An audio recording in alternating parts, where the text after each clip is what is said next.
Press and hold on and off for 5 seconds to reset switch until the green light is blinking. Click the plus icon. Click Stop Searching. Add Devices. Back to Controls page. Click Remote. Choose the devices according to your need. When you see this notification, means the remote need to be activated. Click Confirm.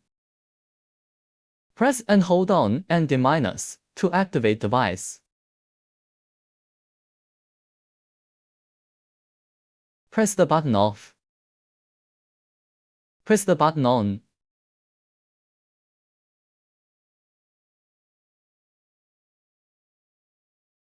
Press the button D- to reduce brightness. Press the button dim plus to increase brightness.